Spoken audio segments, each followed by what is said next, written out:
নন্দীগ্রামে প্রচারে বাধা, পথ অবরোধ আইএসএফ এর। নন্দীগ্রামে নির্বাচনী প্রচার সভায় বাধা পাওয়ার অভিযোগ করল আইএসএফ। অভিযোগ, তাদের প্রচার সভার মঞ্চ ও মাইক ভেঙে দেওয়া হয়েছে। ভাঙচুরের প্রতিবাদে পথ অবরোধ করে বিক্ষোভ দেখাতে শুরু করেন আইএসএফ কর্মী সমর্থকেরা। মঙ্গলবার বিকেলে দলীয় প্রার্থী মাহিউদ্দিন আহমেদের সমর্থনে ভোটের প্রচারে গিয়েছিলেন আইএসএফ চেয়ারম্যান নওশাদ সিদ্দিকী। নন্দীগ্রাম বাইপাসের ধারে একটি সভামঞ্চ তৈরি করা হয়েছিল, কিন্তু সেই মঞ্চ ও মাইক ভেঙে দেওয়ার অভিযোগে প্রতিবাদে সরব আইএসএফ। পথ অবরোধ কেন? দেখুন, এটা পথ অবরোধ অ্যাকচুয়াল নয়।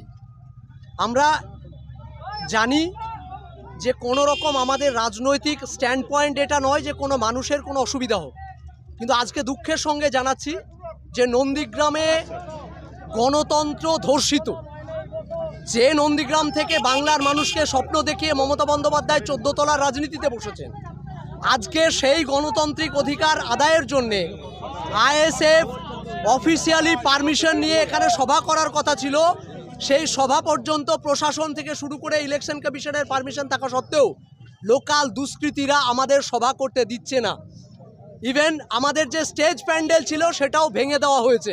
আজকে আপনি স্পটে গিয়ে দেখাতে পারবেন যে সেখানে কোনো চিহ্ন মাত্র নেই। কেন? মমতা বন্দ্যোপাধ্যায়ের এত ভয় কিসের? একটা বিধায়ক নওশাদ সিদ্দিকী, তাকে এত ভয় পাচ্ছেন কেন? পাশেই শুভেন্দু অধিকারী আজকে সভা করে গেল, আগামীকালকে উনার সভা আছে এই নন্দীগ্রামের একটু পাশেই। অথচ আজকে আমরা সমস্ত রকম প্রশাসনিক অনুমতি নেওয়া সত্ত্বেও কেন আমরা সভা করতে পারছি না? উনি চাইছেন না বাংলার বিকল্প রাজনীতি মুখে আসুক। উনি চাইছেন না যে উনার চুরি, দুর্নীতি, দুষ্কৃতির বিরুদ্ধে কেউ কথা বলুক। লোকাল গুন্ডারা যাদেরকে ব্যবহার করে আজকে আমাদেরকে এই সভা করতে দেওয়া হচ্ছে না। তাই সাধারণ মানুষকে জানাতে চাই যে এটা আমাদের গণতন্ত্র বাঁচানোর লড়াই, এটা আমাদের দেশ বাঁচানোর লড়াই, এটা আমাদের গণতান্ত্রিক অধিকার প্রয়োগ করার লড়াই। আজকে আমরা একটা সাধারণ সভা করতে পারছি না, ভাবুন এখানকার মানুষ কিভাবে তারা ভোটাধিকার প্রয়োগ করবেন।